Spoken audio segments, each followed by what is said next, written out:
We think you're a warmongering evil man. Prove me wrong. No! Guess I'll have to kill them. Reasonable. You're listening to Getting Fae'd. We, Lukas, Lea, and Meike are reading A Court of Mist and Fury for the very first time. Today we are covering chapters 40 and 41. Get Fae'd with us! Woo!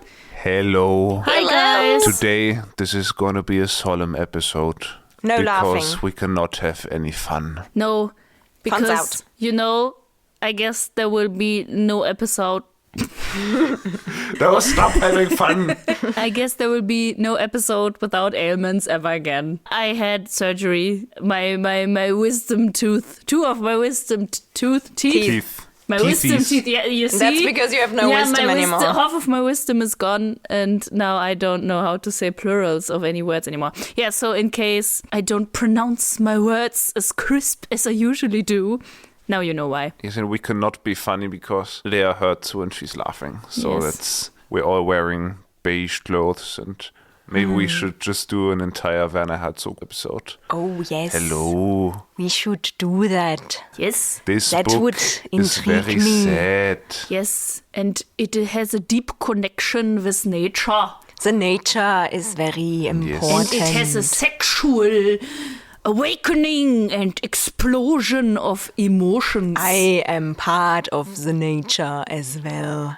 and sexuality and nature go so deep together. And I am High Fae as well. Not many people know that about me. But I am Rüsand. I am the High Lord of film. Greatest plot twist of all time. Well, you still got twice as much wisdom as Lukas and I, so... See, you have no wisdom, because if you had wisdom, you would know that 0 wisdom times 2 is still 0 wisdom. Yeah, that's correct. But as we have learned over the last few weeks, there's no better cure than talking about Fae romance, so let's do that, right? Right. Yes, but first I have to tell my traumatic story.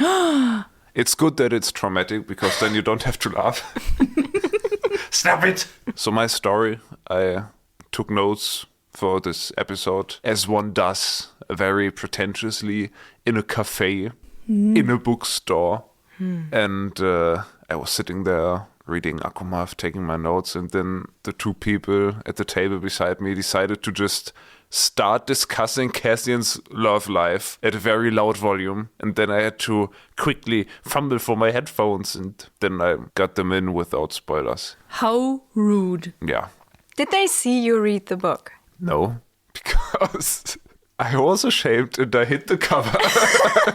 I did not want to be seen reading Akota in public. That's funny, like on several levels. I thought like the natural process would be seeing someone reading this book and then be like, that book was so great. Yeah, do you remember when this and that happened? Oh my God, yes, this love story was so great. But then one would hope people would be kind to be like, they're reading the second book, so maybe we shouldn't talk about what happens in the fourth one. They didn't know. That is funny that coincidentally they just happen to be on the table next to you, and Yeah. Did you block the podcast? No. how dare you? I'm not going around talking to strange people I don't know. My We God, lost what 2 the fuck? listeners. Maybe 2 they potential already listeners. are.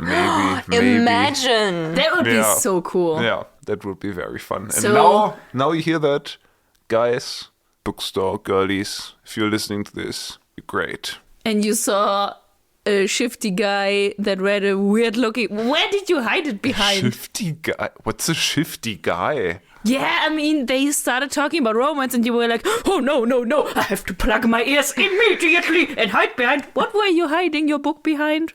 Nothing, I just had it opened and so that it was on the table. Okay, I thought you put like a newspaper. A newspaper would be a bit overkill, but I don't know, a sleeve around it or something. No, it was just the table and the story wasn't even that great. It's funny. It is But you funny. didn't get spoiled. So No. all is well. Except is for the well. gay romance with Lucian. Oh, yeah. Right. But That would that's be it, cool. yeah. Yeah, we saw that coming, so it's not a spoiler. Maybe we should just talk about what actually happens in the story. Yes, please. Okay, what happened last time? So, the heist happened in the episode before today. but we dealt with the aftermath of the heist, and they were sent 3 blood rubies because Tarkin, the Summer Lord, declared like, oh, you did a great offense to my people with stealing half of the book. You will be hunted to death now. Rhysand had this like nightmare. Oh, right. Then he was naked and Faera like calmed him down and he has tattooed knees and all. And she It was wanted fun, to it was paint fun. him for a moment. Right. A fallen dark prince. Nice. Yeah, whatever. And then we just kind of went to the mortal world and the queens winnowed into Nesta and Elaine's house. Shocker! And that was kind of the cliffhanger where we left off. Yeah. Yes, and now we are in chapter 40. And 5 of the 6 queens arrive.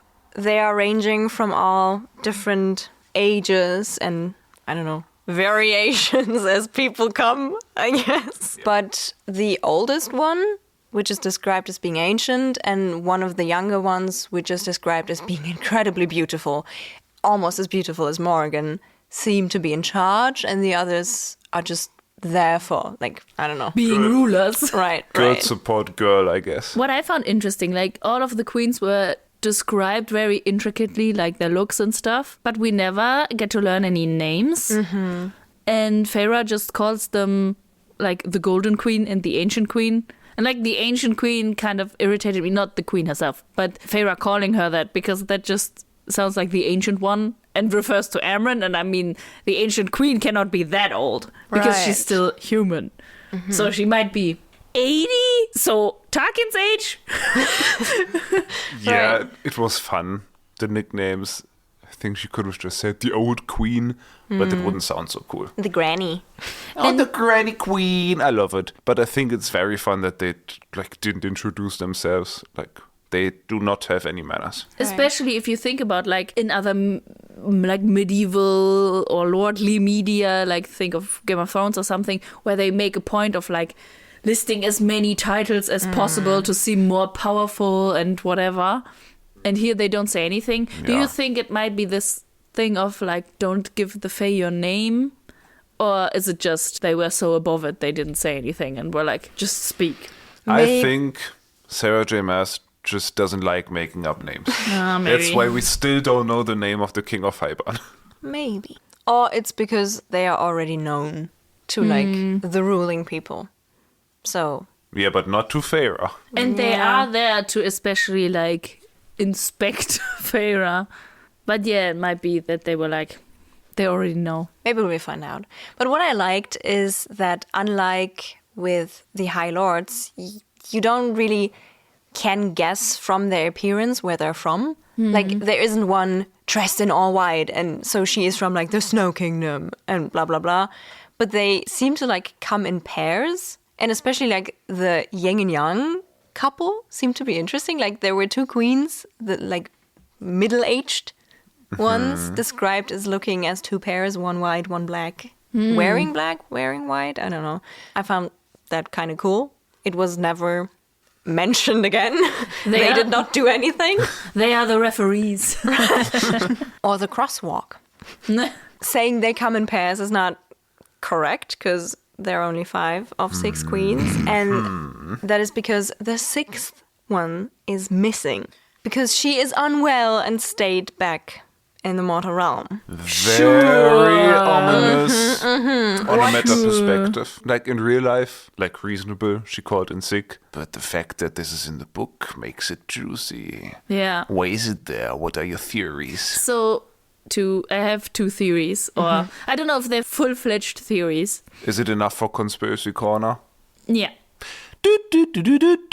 Conspiracy with getting Fae'd. Fae'd. So I think there are 2 possibilities. Either, obviously, this 6th queen has like a special separate mission and cannot be there for shifty reasons. Theory over. But nice. The thing is, if that is not the case, this might be like subtle foreshadowing to form like an in for like Nesta or Elaine to become queen. Like if this 6th queen has been ill for so long and now falls victim to her illness. Yeah, And maybe then the she next doesn't queen- have any heirs yet.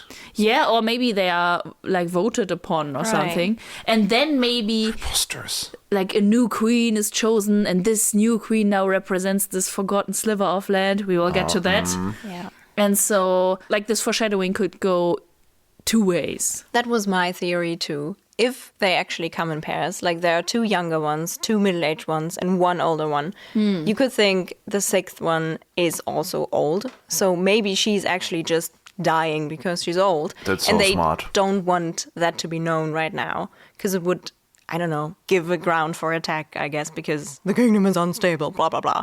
But maybe that means like a new pair has to evolve. Like maybe if one of them dies, the other one has to step down or something like that, and then a new pair will arise, and that would be very cool. So do you think Nesta and Elaine would become queen? Maybe. Maybe. I mean, I think we can all agree that Nesta is on her way to become a queen. I don't know if I see Elaine as a queen, but maybe she'd be a good queen. I think like Maybe better both- than Nesta. I think both of them have potential to become queen. Yeah. Like in their own way. Like I feel like Elaine could be a very fair queen, like in several ways fair.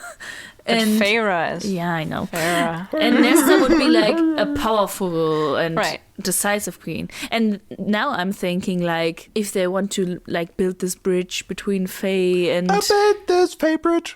between Fae and mortals, then maybe like Feyre will become one of the queens. So she's like a symbol queen. She like a mortal and Fae togetherness. Yeah. Yay. Happy. Can't they just all become queens? Everyone Feyre's is a gonna be queen. queen. Nesta and Elaine are queens. Morrigan is a queen. Morrigan is obviously already a queen. Azriel is gonna be a queen. He also already is a queen, let's be honest. Lucian is gonna be a queen. We have to get more queens in there. Right, Yeah. right. Well, speaking of Morrigan. Well, you did not hear my theory. Oh, I'm sorry. What's your theory, Lukas? Well, thank you for asking. I think, first of all, that your theories are way, way better. Thank you. And I thought it's obviously gonna be Feyre's mom.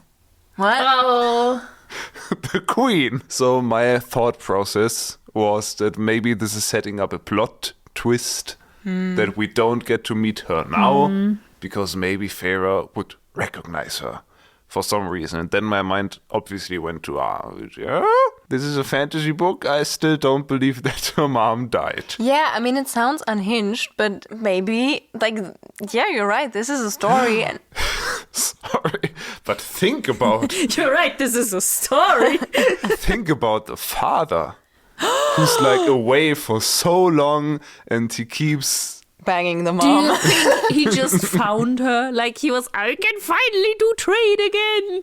And he was like, McGrath! then the mom was like, oh, shit. fuck. Not him again. Yeah. But do you think, like, what was she doing in, like, they were wealthy, but, like, was Not she noble. maybe the queen of the sliver of land? And then it would make sense why Nesta or Elaine would inherit it. Wouldn't Feyre mention that? Oh, by the way, my mom was queen once. Maybe she doesn't know. Maybe she was a secret queen. Secret agent queen. And that's why the secret agent queen isn't there now, because she has secret agent mission. She's like the spy queen. The Bond queen. Yeah, that's my theory. And I like it. I like how our theories work together. Like- You saying that Nesta might inherit the throne, me saying that it's Nesta's mom. I mean, Nesta is the oldest one. The thing is, like, we don't know enough about the mother's death. Like, one would think. She died Because- of typhus. Yeah, so We she know has that. an illness and died. So presumably, Allegedly. there was a funeral. We obviously haven't read about the funeral, but Lea. Sorry, I have to stop you right there. Are you suggesting that maybe Feyre's mom is undead and evil? maybe she's the vampire queen. Queen of the night. Oh, that's why he was like, oh my god, you were born at night. Night. Only vampire daughters are born at night. Sorry, go on, Lea. No, that was it. We've not seen a funeral. No, yes. Right. Oh, she can winnow as a queen. Oh, nice, yeah. Maybe she can winnow away from her coffin. She was just playing dead. buried. And then she like, I'm gone now. Fuck you all. Fuck my family. That child can't even read. Stupid bitch. I didn't bother to teach her because she won't be my heir. She just went to get the milk. I love this theory more and more. Well, later in this episode, I'm going to bring up a second theory, Oh, God. which kind of involves Feyre's mom being Fae. And then she wouldn't be a mortal queen, so I don't know. But that's future Lukas. Present Lukas likes the idea that this is obviously Feyre's mom, that she's a mortal queen, that she winnowed out of her coffin, and I like that. And then future Lukas can present his other theory, and then they can debate what's the better theory. That's the beauty of Conspiracy Corner. Like, the more and different theories we have, one of them is bound to be right. Yes. Before we move on, I would like to touch on... Me? If you want to. I wanted to talk about how Feyre is thinking about the Queen's guards. Because, like, she's contemplating their large and clumsy weapons and how none of them would be able to beat any of them, even her. And, like, the way this is written, like, Feyre has such low opinions of mortals. Yeah. It's a bit wild. That started very early on. Yeah. Even before she turned. Yeah. Yeah, she spent like 2 months with Tamlin and then was like, oh, these lowly humans, they look so frail and... He has that effect. Just makes you a little shitty. And, like, she had this talk with Rysand about About the bats and the bees. how she, like, hates the humans that were mean to her and her family. And I feel like she might be conflating, like, those people, like, with all of humankind. And just doesn't like humans because some of them treated her badly. Right. And then she's the emissary Yeah. for both Fae and humans. And she's just like, oh, I fucking hate humans. Yeah. Guess I used to be one of them, but I was always special. Do you want to be special too? Come join the Dying Club and get turned immortal by Fae. Get in the group chat. Okay, well, let's get back to the book and get straight to business, as Rysand does when he introduces everyone. And the queens are like, you got 1 hour, use it wisely. That's how the queens speak, Yeah. all of them. The queens act very surprised and intrigued and I don't know what. When Rysand mentions Morrigan, they go like, the Morrigan of Yeah, the she's war. famous. Right.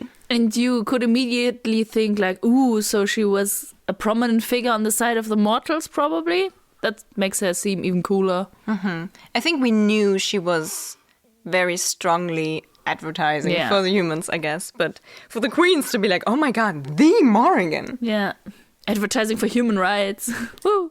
Yeah, but that's where the queens stop being excited. And when Rysand and Feyre tell them about the possibility of war, they kind of don't really react and are like, oh, well, we knew that. We have been planning for it for a very long time now. We just didn't care to protect this little piece of shit. And I have to say, We have to specify this little piece of shit is not a person.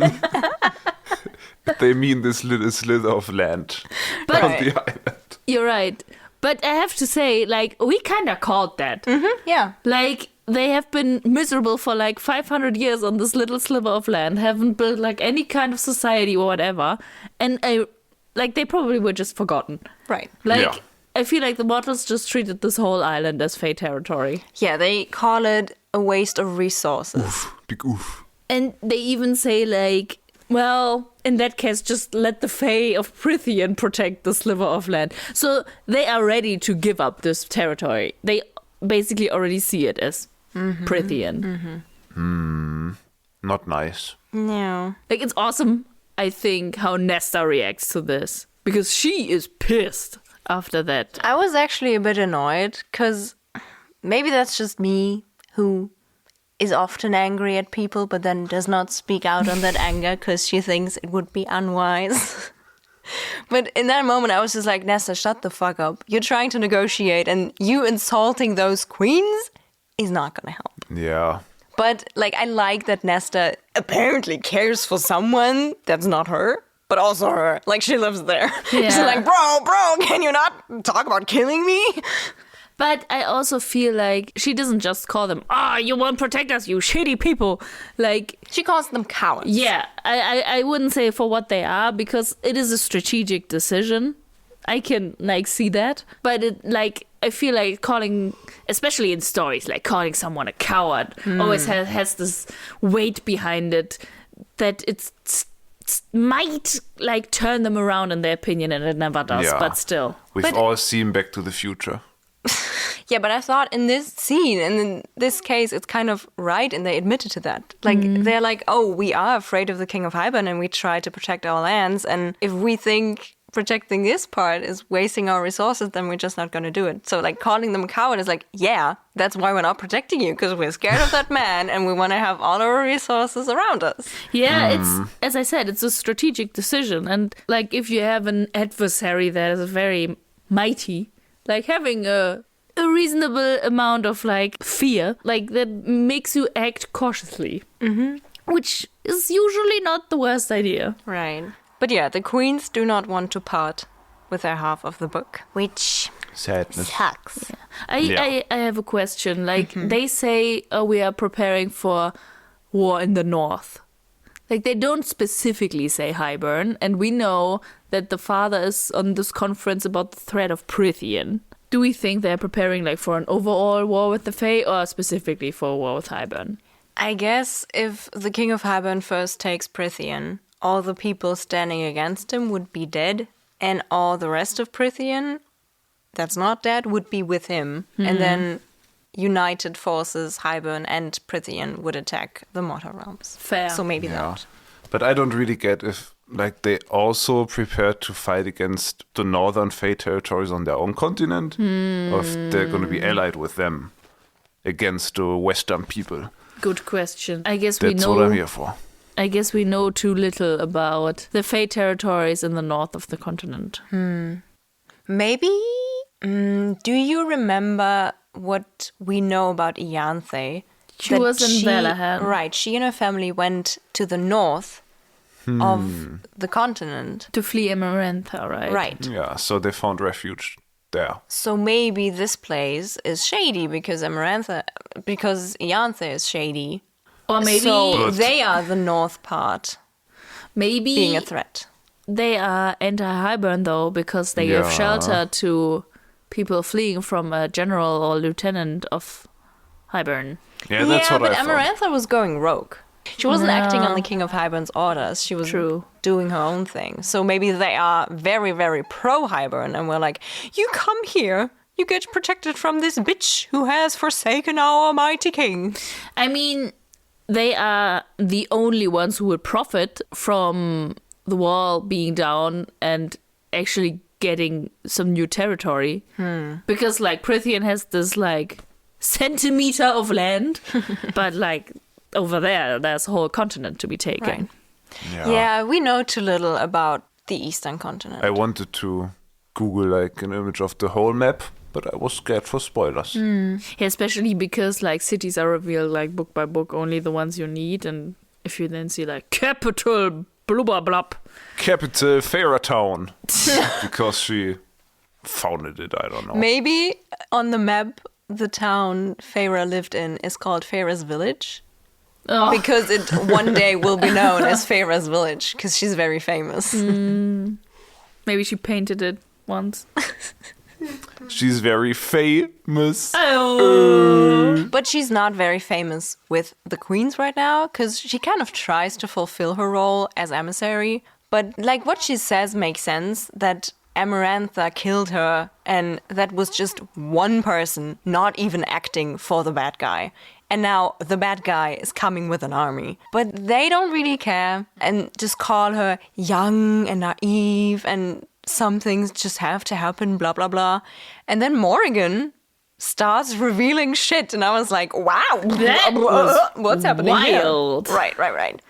She reveals to the queens that she has the gift of truth. We'll find out a bit more about that later. Apparently. And they seem to know that. Like, she's like, yes, you know, right? I possess the gift of truth. And I tell you the story of Miriam and Draken. Again, I was like, what? Because their story is sort of connected to the whole war shenanigans that happened before. And she cannot believe that something similar to Miriam would happen to Feyre now, when at the same time a similar, like the same enemy is, coming back. So she tells them that Draken and Miriam are alive, which we knew, but apparently they thought they were dead. They live on a secluded island with their children and other mortals and Fae together. And in harmony. Things in between. Right. And, when she mentioned them having children, I got so excited. And then I remembered Feyre is Fae now. So the possibility of half Fae, half human children just don't apply to her, I guess. I was like, oh my God, that means she can have half human, half Fae children. And I was like, oh, she's Fae. But maybe then that applies to her having children with her human boyfriend she has at some point. Sure. Imagine if Feyre and Rhysand would have children. Two very powerful peeps. Just Those the children, dad doesn't matter right Jesus. now. Just two very powerful peeps. And out comes a human. That would be so funny. That would be so just funny. Just a little boy, or maybe he has somewhat pointy ears, but otherwise totally human. And he's just like, man. Maybe that is like the Cauldron's way of like reining that power back in and being like... bringing balance. Haha. Yeah. Can we get back to maybe like the reasoning of the queens for why they are not willing to give Rhysand that book? They don't trust him. Yeah, because they see him as this warmongering, cruel guy. Yeah, his reputation precedes him. Yeah, and the thing is, like, his strategy of like foreign politics, like, is to have this facade of being evil, but it's biting him in the butt like every time. Like with Tarkin, who didn't trust him because they all think he's this evil guy. Yeah, and Tamlin, who doesn't trust him. Yeah, and now the queens. I never fully understood why he has to appear so very evil to keep Valaris safe. Yeah, I don't Valaris know. is protected right now, and like he can still change the mind of every person that learned about it and would be willing to hurt Valaris. So if he was just like, oh well, actually I'm kind of a nice guy and I kind of want to change the rules in this court and be nice to people, people wouldn't automatically assume, oh, he must have a secret protected city hidden somewhere, right? Yeah, Also, but then the he thing wouldn't be is- as tragic. He would not be the sexy evil guy. He might just be the sexy guy. I think we have to like untangle this from the end. I think the point of hiding Valaris is, okay, then let's say the Court of Nightmares is like the court.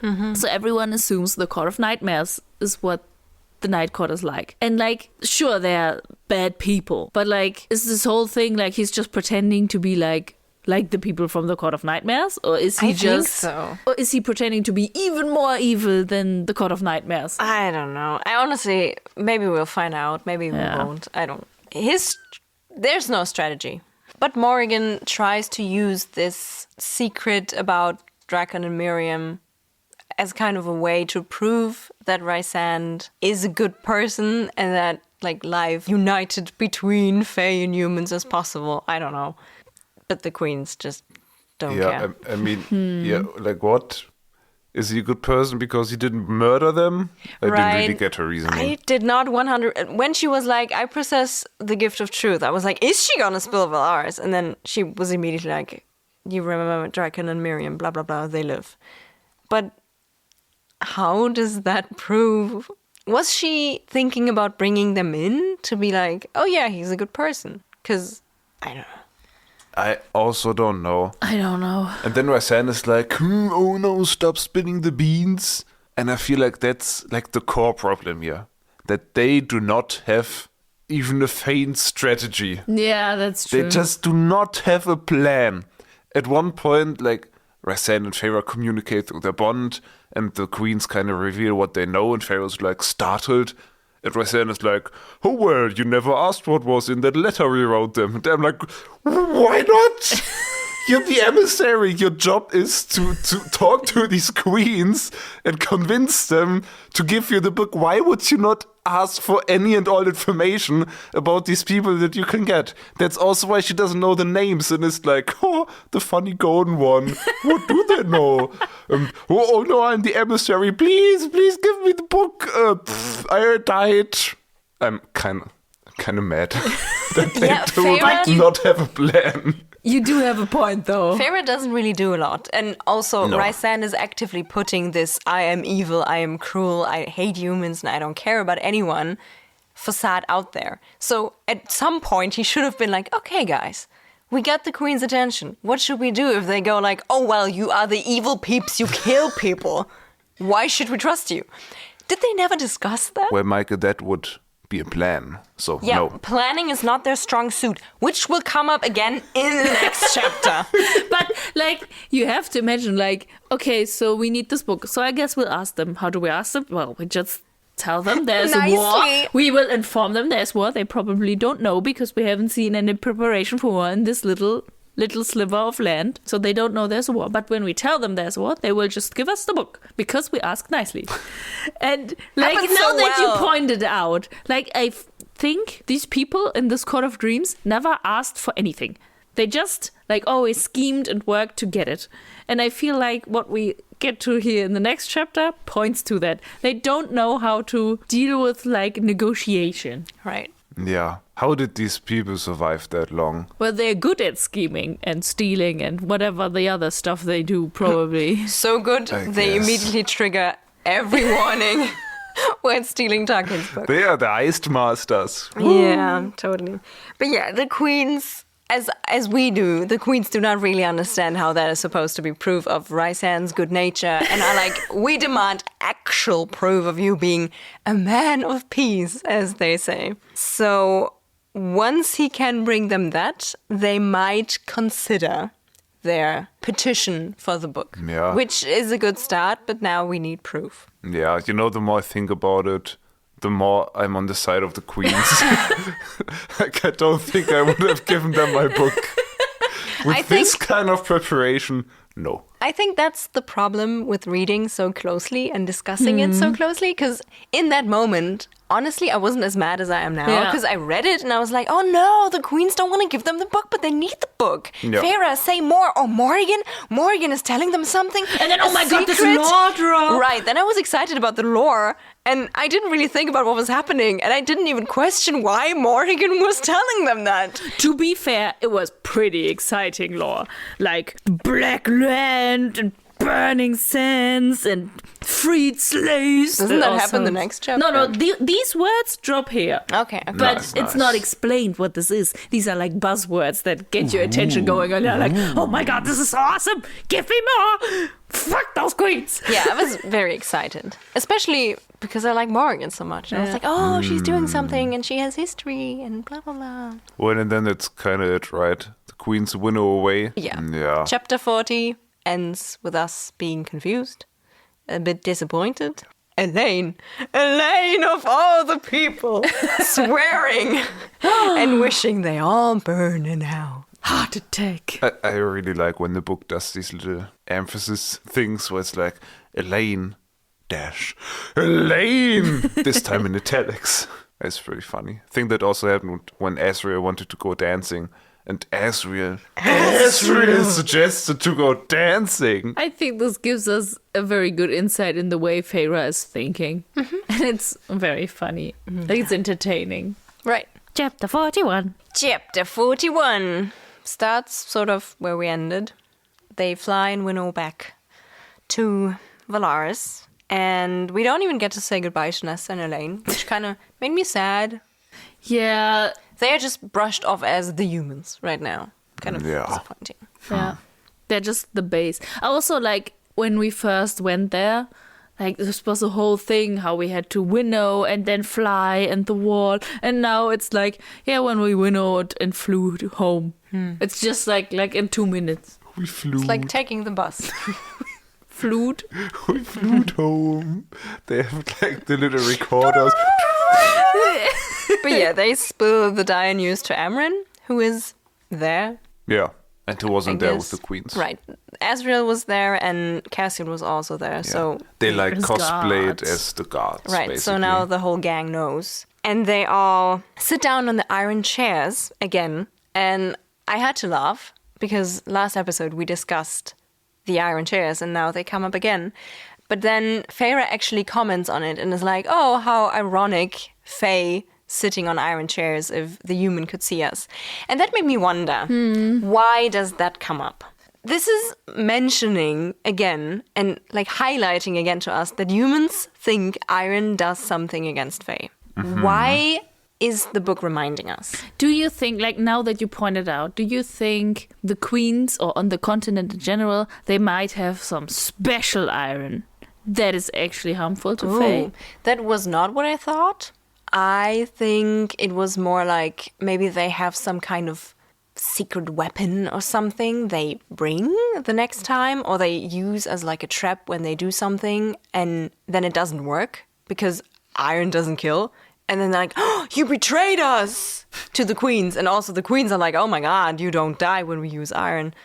I don't know. But maybe they know. And it's just Feyre being like, ha ha, iron chairs. How ironic. Yeah, I think it might just Feyre being like, haha, iron chairs. But you know, it would sort of be a sick scene when one of the queens, I don't know, puts iron in their drink and then is like, here, take a drink to our alliance. And then Rysand's like, tastes kind of weird. And they're like, oh, do you think so?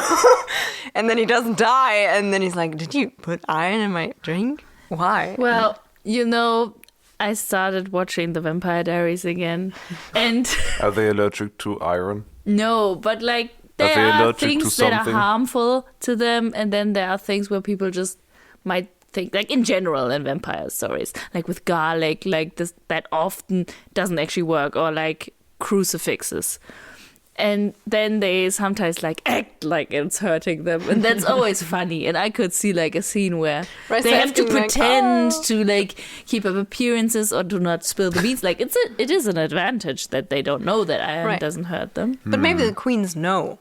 I mean they had Fae allies. Right. So, and they seem to keep track of that history. Like they knew who Morrigan was, and they seem to know who Miriam and Draken are. So maybe, I don't know. Yeah. But it stood out to me. Yeah. Right. I just think it's cozy that they sit. Iron chairs. That's not cozy. No, it's cozy in an uncozy way. I think these cold. just seem like real Hard. garden furniture chairs. You know, And I think that's really just kind of don't- fun that they just go to the garden. It's like you would sit when you have like a grill party. You would have in to our put a world. nice cushion on it. Like, I agree with you, like, halfway. The fact that they are sitting in the garden and, like, debriefing and it's, like, a casual hang, yeah, that's cozy. Yeah. But the fact that the furniture is made out of iron, like, your garden furniture, it might be, like, aluminum or wood, but it usually isn't solid iron. Like, But it's that's painted heavy. white. That is Awesome. not cozy. Like, that is cold and hard and stiff and uncomfortable. Like, that seems like something that is not like in a lush, cozy garden, but in these, like, where there's, like, stones scattered on your grey lawn of your grey house with high walls. And your sad beige baby. Yeah, and you never sit outside. You just have it there for this weird-ass lamp made of iron. Right. That is rusting away. And very because expensive. it's fancy. That is the image that is invoked in my mind when they talk of iron furniture, especially because they are painted white. Like, I don't think I've ever seen anything made of iron that is painted well. Like, it's always like peeling off and But rusting. maybe they magic their iron. Probably, but because I've never seen that in a good way, I only see like these cheap ass, uncomfortable ass chairs. This is now a furniture podcast. No, it's don't make uncomfortable furniture. It's a furniture hate podcast. Get comfortable. Just give me a sofa. You're listening to Get Comfortable. We Werner Herzog. again. Hello, welcome to my grill party. We will go outside now to my grey garden and sit on the iron chairs because I do not believe that butts deserve comfort. The cold will seep into your flesh. And Nice. then one day you can feel like a true bird. Because birds don't sing. They cry out in pain. Complete misery. Nice. Thank you. Shout out to Werner Herzog. Maybe we Awesome, can man. turn this into a reel and then, We can...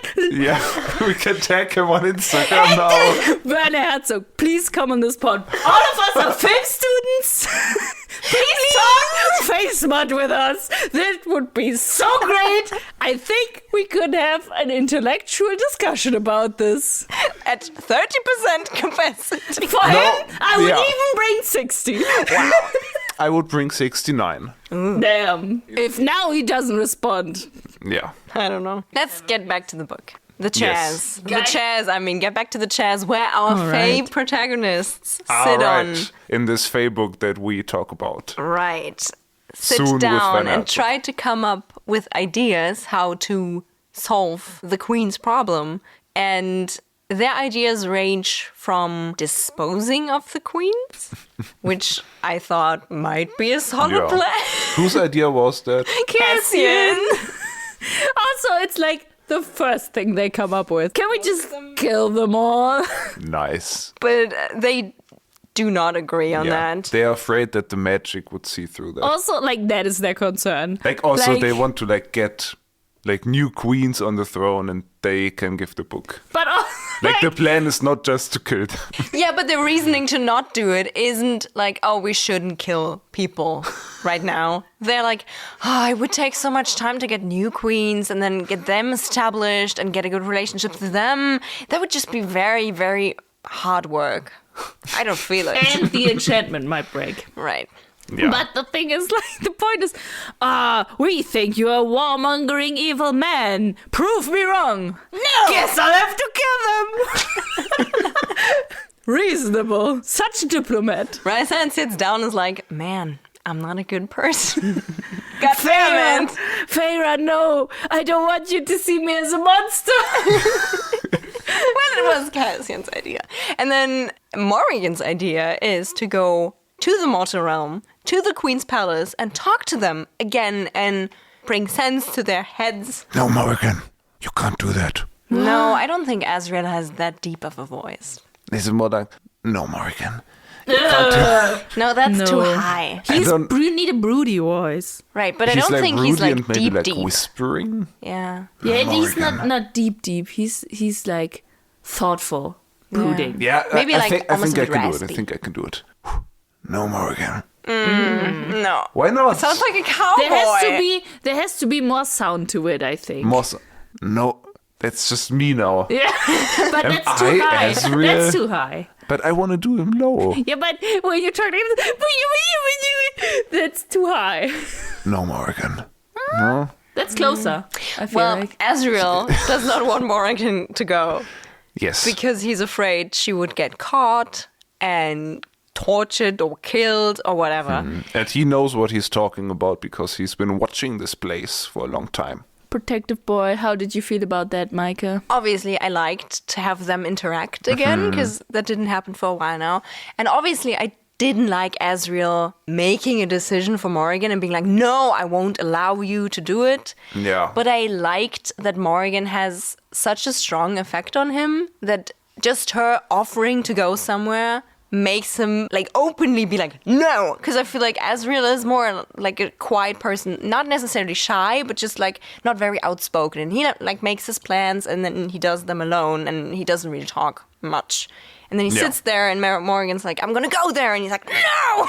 In my mind, he wasn't bursting out with it, but like he was like, oh no, I'm gonna argue against this now because I don't think she should do it. And I like that. The way he argued for it makes me think that he would have said no. Anyone like had suggested it. Maybe not as fast and as definite, but I think he would have been in every case. He would have been like, no, it's a death trap built by Fae for humans against Fae. And like we have also called that that they're like castle or whatever. Palace, fortress. Like, we were wondering, like, how did they get the magic? The magic in me. It's Fae magic. Yeah. from you. Maybe Morrigan helped build this palace. I don't know. I help but this I think she would have mentioned it. Right, then she could have You been like, think? oh, well, I built the traps, Asriel. Calm down. I'm not gonna die. But I didn't tell you how to get around them in the last few months. Because I like to see you coming back here when you fly. She likes him broody. Yeah, relatable. Then Feyre has the idea to be like, well, why not get Miriam and Draken over here and have them tell the queens that you're a good person? But Rysand very quickly shuts that idea down. And now it's time for the big old lore drop of that chapter. Ooh, Lord drop time. Let's go. Who's gonna do the Lord drop? Do you just want me to Yes, please. I drop didn't all write the it law down. and then... Okay. Yes, please. Let me get my law umbrella out. I don't want to be overwhelmed by the law. Children, listen. Granny it's a Meike story is gonna tell you a time. story now. Yay! 500 years ago, before the war, there used to be a Fae territory in the south of the continent called the Black Land, which was mentioned last chapter, ruled by a queen, much worse than Amarantha. The Black Lands were a hell for human slaves, such as Miriam's mother, who was raped by the Fae and gave birth to Miriam. Therefore, Miriam is half Fae, but not accepted as such. This evil queen, whose name we do not know, was supposed to marry a Fae prince, Draken, who she gifted Miriam to as a gift slave. Slave sounds so wrong. She got But- her on Black Friday. On Blackland Friday. That is evil. Well, I didn't buy her. Yeah, don't fret. Draken was a good guy and let Miriam go, who then ran away and eventually ended up joining Jurian's rebel armies and ended up being his lover. We were correct. Cute. Then Draken came looking for Miriam because he was like, oh god, that queen is very crazy. I don't want to date her. And that's where Rysand and Morrigan kind of tell a different story, because Rysand says Jurian was too busy building his rebel army and fighting against Amarantha that he did not notice Draken and Miriam getting along behind his back and kind of having an affair. But Morrigan's like, Miriam never touched Draken before she ended things with Jurian. So we don't know what's true. But we know Jurian and Miriam were a thing, and then Draken came along, and then Miriam and Draken became a thing. And Yeah. they fought for the mortals, and they fought against this evil queen, and they freed the Black Lands, freed the humans, and then supposedly died doing so. But we now know they are not dead, but live happily ever after on their secret little They island. just retired. With- Honestly, Right. good for them. Yeah. And- With all their people, right? Right. So I guess Draken, who was already a ruler, his kingdom, and then the former slaves from The Blackland. Blacklands. Yeah. I really liked that for them. In Yeah, my me head, too. it's Awesome. just Stardew Valley. In They my started over in some new place and built it all, and it's beautiful. I like it. It's also like another secret safe haven place where everyone's happy. That's Sarah J. Maas's thing. But yeah, to drag them into this, Rysand thinks would be a betrayal of his friends. So he doesn't want them to join. also in terms of like this debate between like Rysand's view on this relationship thing and Morrigan's view, like Morrigan says she was good friends with Miriam. So for now, I'm like more trusting Morrigan instinctively too. right now, unless she has kind of like misread her relationship with Miriam, I guess. Or maybe Miriam is also a bitch and lied. Who You know, knows? it's just a very male way to treat someone who changed lovers. You know, I feel like often the woman gets blamed for Yeah. like ending a relationship and then having someone new. I also have to say, like, Draken gave me a little ick because, like, he freed her because he was like, what the fuck? I was gifted a slave. That's kind of weird. Ugh. And then, like, I see the point of, like, this opened my eyes to this whole slavery thing being bad and stuff. Great. But then the point is like, yeah, and then I searched for this beautiful girl for 3 years so that I can now be together with her. Yeah. It's like, has a weird ickly. Yeah, just a little ickly. Ickly. Yeah. Right. Can I pet the ickly? If you want. Yeah, but I was conflicted about this whole discussion of whether to bring them in or not. Because I understand that Rysand's like, they are in retirement. They just want some peace. I want to give them that peace, which is nice. But then Morrigan already told the queens that they are alive. So, I don't know, in a way she already sold a big piece of the secret. And it's, again, Rysand making a decision for someone else. Maybe Miriam and Draken would like to know that the King of Highburn is trying to kill humans. Yeah. Maybe Miriam actually cares, and if she could change something about that, if she could be the reason the queens were like, oh yeah, here, have the book, fight the King of Highburn, she would maybe gladly do that. Yeah, and she exactly can't my because thoughts. Rysand is not asking her. So yeah, like I want them to live happily ever after on their weird island. Yeah, but only if they want to. Right. If they want to join, I mean, they could send them a letter. yeah. And then Cassian has another interesting point, I guess, because he speaks about Draken's aerial. I just blanked. I was like, air. He talks about Draken's aerial armies, which is apparently huge and could be a huge help in this fight. It's at least as huge as the Illyrian army. I'm calling it here. Solely on the basis of Draken's name. Either they have dragons as steeds, or they can turn into dragons. I was about to ask you guys what you think his army is, because it doesn't sound like he has an army that can fly, like the Illyrians can fly, but it sounds like his army is flying, like maybe wyverns or something like that. That would be sicko. Or maybe on this island they have like a very rare breed of, I don't know, maybe like a bird or like these thingies from Avatar. They live on a dinosaur island. Yeah. That would be cool. I still think it's dragons. That would be sick. This man is called Draken. Yeah, but maybe it could also be Miriams Yeah. Mammals. or mammoths or mermaids Flying mammoths! with fish tails. What? No, that's not awesome anymore. And scales. Maybe they are the children of Draken and Miriam. And everything in between, Fae and human. Scaly mammoths. But they are all sexy also. But yeah, Everyone's sexy. the mentioning of this army sounds very much like at some point they will join the fight. Yes, Which obviously. makes me even a bit more hesitant about them thinking about something else to share. Because if Miriam and Draken are gonna join anyways in this story, just use their secret. But, like, it's not enough. Like, it still doesn't say anything about Rysand. Like, that is the bigger problem. Yeah, but maybe they could be like, oh, well, Rysand is our best friend and he helped us, I don't know, build shelters for the humans, and also he helped us move to this island and he adopted 4 goats. And he gave them all to his right-hand woman so that she could drink the goats. Right, yeah, I don't know. So Rysand has another plan. His plan What? is to sell out Valaris. So we just the queens just winnow there, look around and winnow back? No. Why not? That would sound reasonable. No. He's gonna use the Veritas. That is Latin. The what now? For truth. Oh, thank you. Oh. I looked something up You had to look that up. to be sure. Okay. Yeah, so we just get this like new MacGuffin thing thrown in there. It's the Yeah. Luxem beacon. This... A new hand touches the beacon.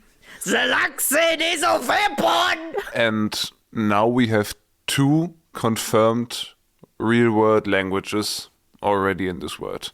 Hebrew and Latin. And Jeremy. Right, like French. Jeremy.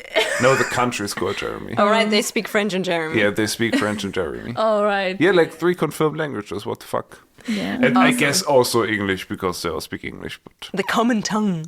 yeah, it's the common tongue. Can we talk about this truth magic? Yeah. Like, what is Yeah. going on with that? Like, Morrigan has I will truth magic, but also stone. Yeah, I don't know. I do not get it whatsoever. But I think Sarah J. Maas just wanted to write another heist. Spoiler! spoiler. Happy heist. She was in a writing mood, and then she wrote the water heist. And was like, I kind of like heists. Can we have another heist in my book? And then she thought of the next heist. Because the last one worked so well. Well, this time Feyre has a different role. She's not the heisting one, but the distracting one. Perfect. Yeah. Yeah.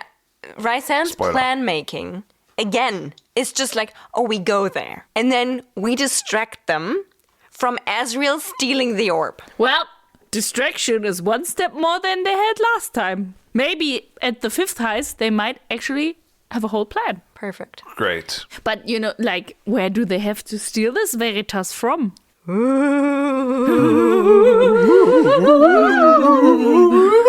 I turned from a ghost into a monkey there. It's the court of monkeys. That was good. Not only is it from the Court of Nightmares, but from Morrigan's family's butt But themselves. From the From butt. under the butts. No, I was just making a Yeah, her joke. dad keeps it in his ass. But from Morrigan's Her family. daddy. But from Morrigan's family. that's so cool. Like, I'm That's looking forward juicy. to meeting them. Like, there's some daddy issues brewing. Nom, nom, nom, nom, nom, nom. You're a sucker for that. Yo. Yeah, I'm very much looking for... When I read it, I was like, oh my god, yes. Asriel solo mission. Asriel No doing solo. cool shit.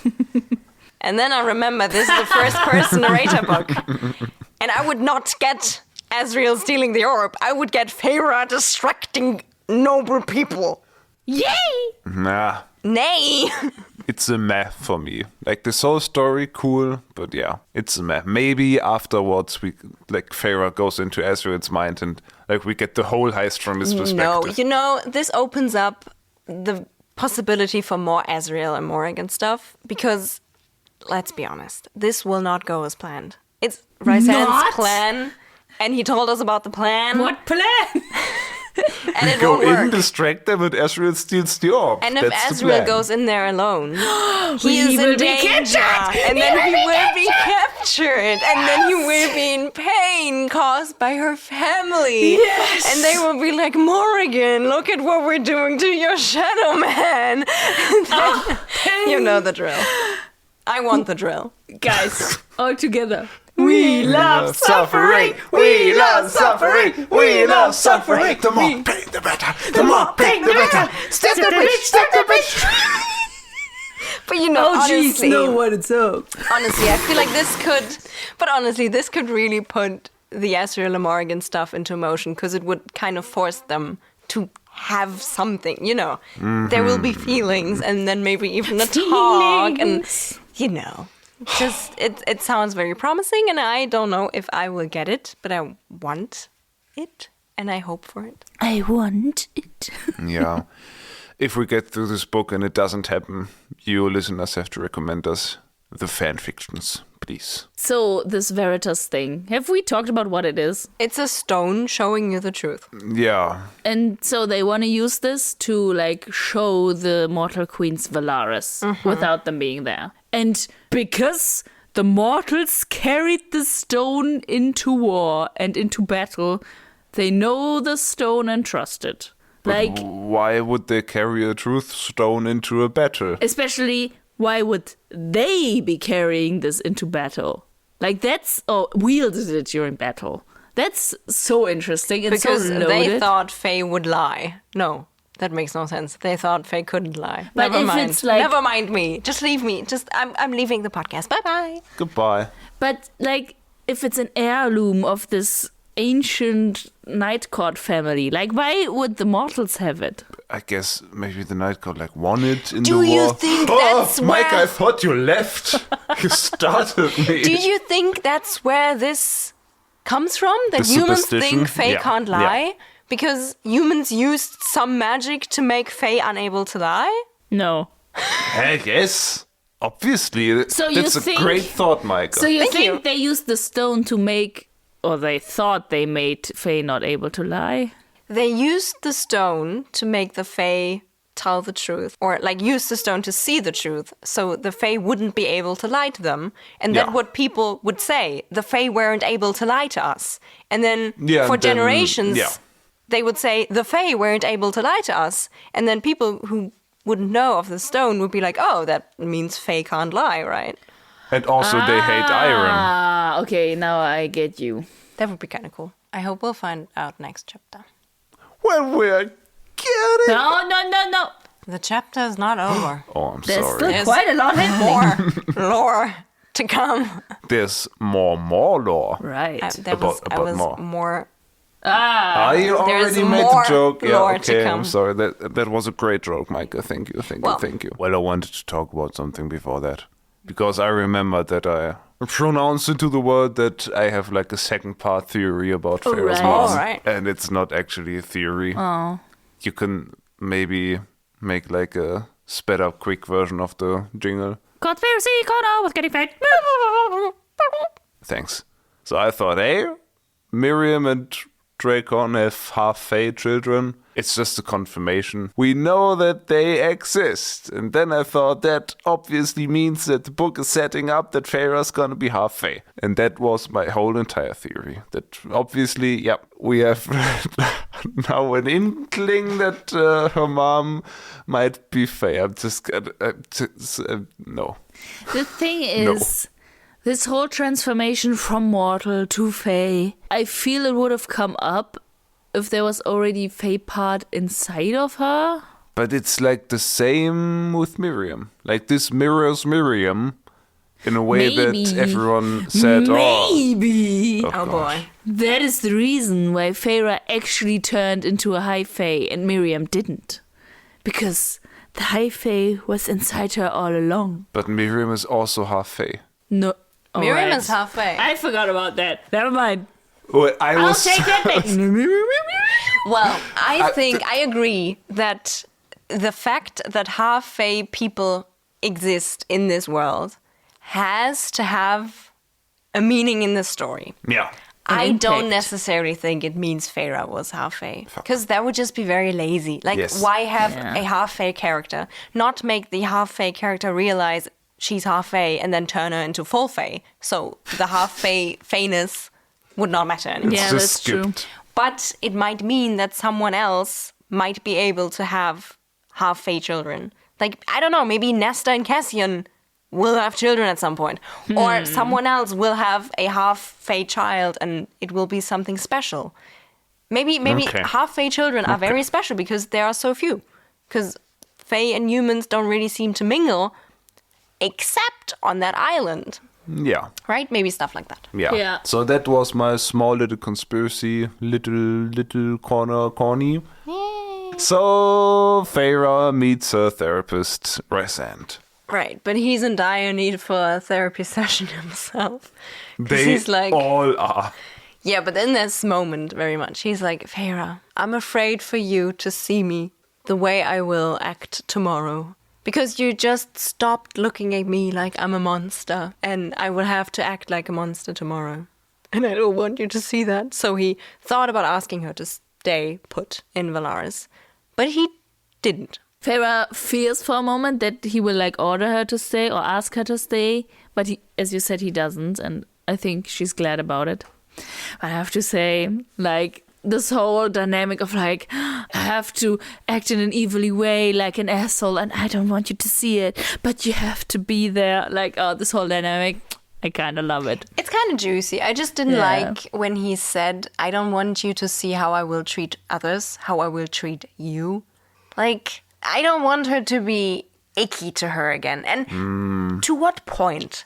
He comes there with his human-turned emissary. Like, Well, I don't think they know she's an emissary. All right, they won't know. They will think he's her plaything. Oh, not again. Yeah, I'm not looking forward to that part. I'm looking forward. Wait. They were on Amarantha's side, right?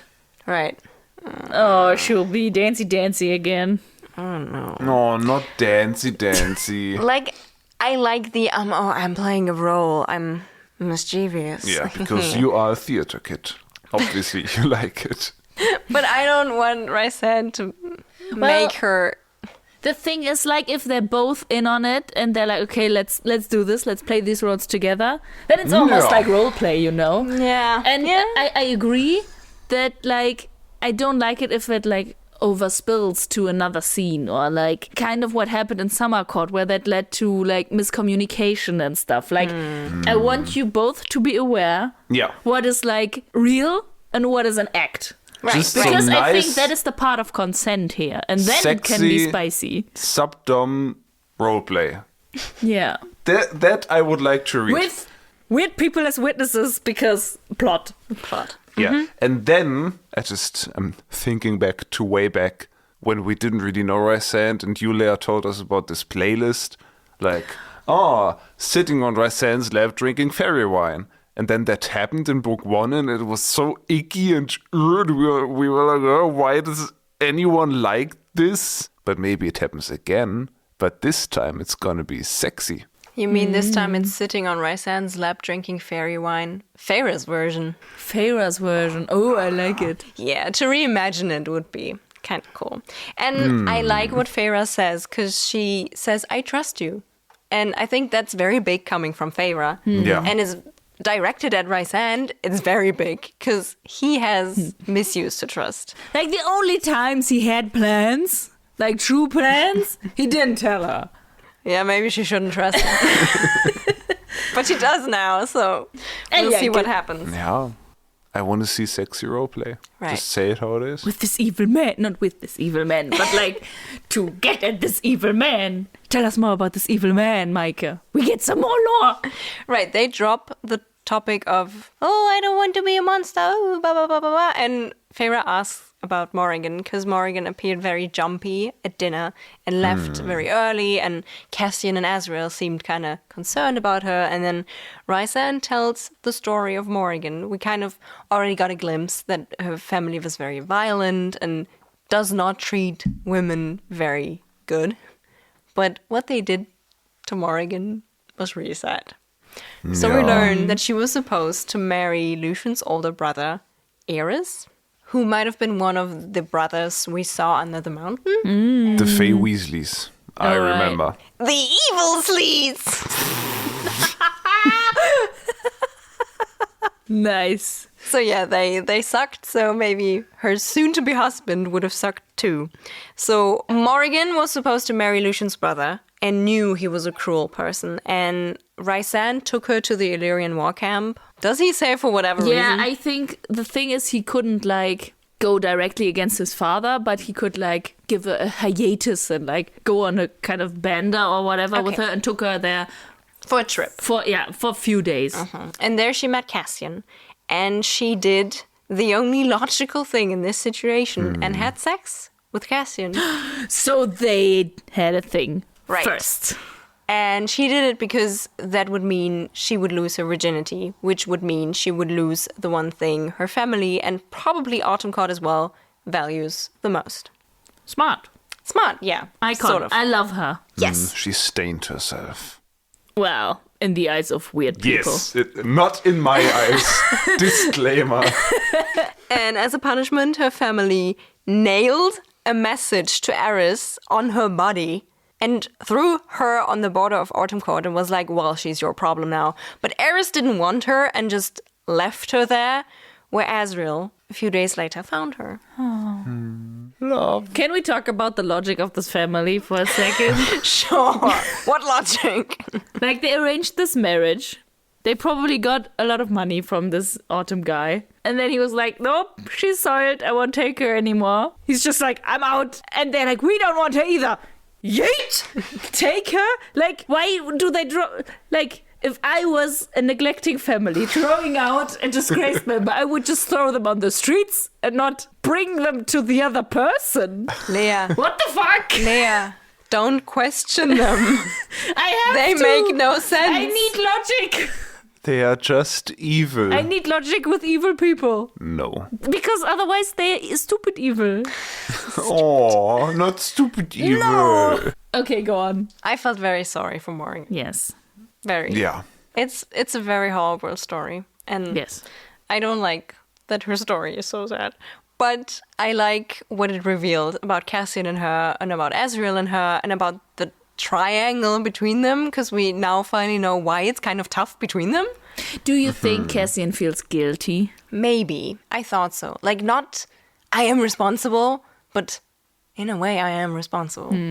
Like Like, if I I did had- this with you. Right. And maybe he even has this, I don't want to call it protector thing, because that always feels very icky. And he doesn't act out like Tamlin did as a protector, but maybe he's like, well, we're in this together, and now we're still in this together because it happened because of me, and there's always two to dance the devil's tango.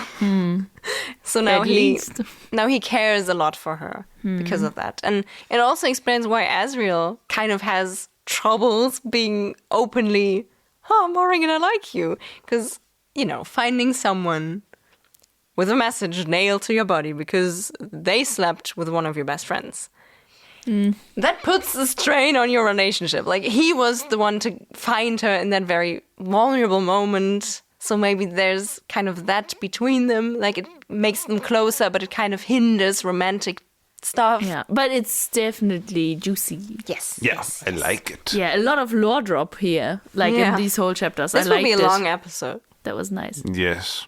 All this like trauma lore drop, it really got me thinking. Is there just one character in these books without daddy issues? Because I don't think so. Maybe Ianthe.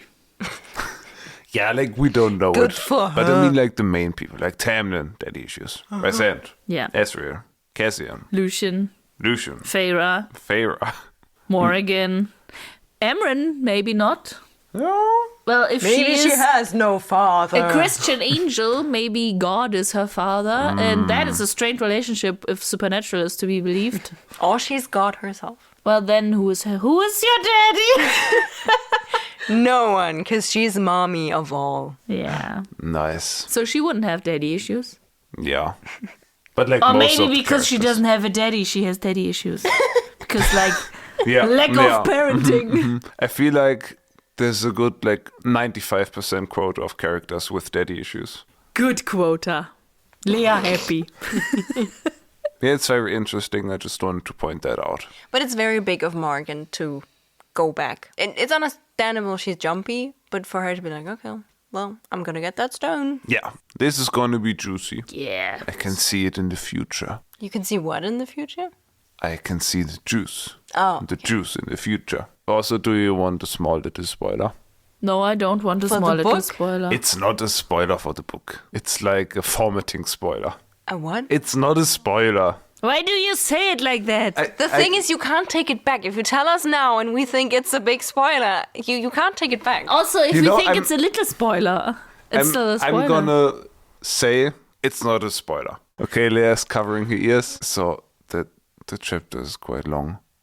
Oh, you already told me that. Dude, So it's is not it a a spoiler? spoiler. no. Okay, yes, now you have to say it The again. next Yeah, chapter so is very Morrigan long. dies in the next chapter. The next chapter is quite long. That's nice. I think we're at the end of this episode, and we're at the end of the chapter. Because with the fire of the Autumn King, that would sound I mean- cool Yeah, anyway. can we just call him Autumn King? The fire of the Autumn Lords, fire burning in Feyre's veins. She looks at fire. Rysand, takes his hand, and asks what she will have to do in the next chapter. That is apparently very long. I want to know. Yeah, I want to know too. I only know that it's apparently very long. I'm closing my notebook now. Does Me that too. mean we are now Finished. in recommendation corner? All right, the thing we do. Yes, you go first. I go first. Okay. Since I have had some of my wisdom teeth removed, I am still not really able to eat solid foods yet. Do you just recommend soup? No, something different. Okay. I actually wanted to recommend soup, but I found a better thing that I wanted to recommend. I found chocolate pudding for me again, and I am happy. And so I recommend to all of you, get some chocolate pudding and be happy. Very good. Here. I like chocolate pudding. Nice, nice. Even vegan chocolate pudding. Ooh. Gets a certified nom nom from me. Meike, do you have something for us today? Yeah, but what I brought is more like a concept than like an actual thing. By concept, I mean I have kind of started to get into a reading slum where I didn't really like to pick up any book. Like I bought a bunch of new books, but none of them really sparked that spark for me where I was like, oh yeah, I want to get into reading. And I had a very good reading year, so I was very sad about that. And then I picked up a book series, which I had read before. I got it from my mom, and I was like, I'm just gonna reread it. It's The Darker Shade of Magic series by V.E. Schwab. And I'm not gonna recommend the book, even though I really like the book and I think people should read it. It's a fun fantasy story with a very unique setting. But what I recommend is re-evaluating how you thought about characters when you were younger and how you think about them now. Because I have to admit, when I was younger, I often did not like the main female characters. I often was like, they're kind of annoying. And I don't even think they're that cool. And they behave weirdly. And I don't really like them that much. And now I find myself liking characters that are women and I did not like much more than when I was younger. And I think it's honestly because when you are younger and in puberty, you kind of get this, I compare myself so much. And also, I don't, they have the magic. They have the cool boyfriend. They get to live in a fantasy world. And I'm just sitting at home reading a book. Like, they are very much cooler than me. And I'm jealous of that. No. So the only way a young girl in society can function is like by putting the other person down. But now I have matured and I can look at girls that live a cooler life than me and be like, yes, girl, slay! Slay your enemies! Right! So yeah. That was a very That's long nice, yeah. thingy, but yes. Nice. I also have a recommendation. Yay! I totally thought to bring one, so that's why I brought one. I actually don't want to recommend the concept that has to do with reading books. I just want to recommend a book. I'm simple like that. And I think I've recommended it before, but like not formally. But now it's, we've talked about this before, The Long Way to a Small Angry Planet. Why are you rolling your eyes? It was a fondly rolling of the eye. I feel like I recommended the book to you, and now you're just like, whenever someone is like, do you have a book recommendation? You're like, yes, I do. Which is good. I like that for you. Meike recommended it to me, and then I read it, and I really liked it. It's sci-fi, which I don't usually get into very much. And it's just vibes.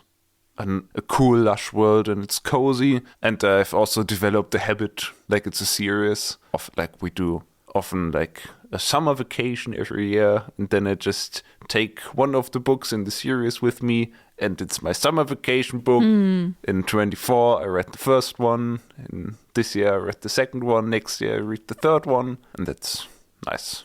Read it. It's by Becky Chambers. Shout out. Ooh, woo. Nice. Great. I feel Great. recommended. That was Recommendation Corner with Getting Fae'd. Ooh, yeah. So, thank you for listening to this very not fun episode. I hope Very you had solemn. No laughs here. I hope you had no fun at all. No. And if you want to experience even more misery, go head to our socials at Getting Fae'd Pod on Instagram and TikTok. Great misery over there. It is misery because you will just find yourself doom scrolling for all eternity. And laughing in pain about outtakes. Like a bird. Har, har, har. Also, if you want to not live in misery alone, you can tell a friend. Share the human experience of fairy romance with it's going! The Werner is leaving you. The Werner is leaving me! Oh no, Werner, where are you? The Werner! Lea just does not know how to do a convincing German accent. And then, little children of suffering, Children. we will see you next time in 2 weeks when we are getting Fae'd.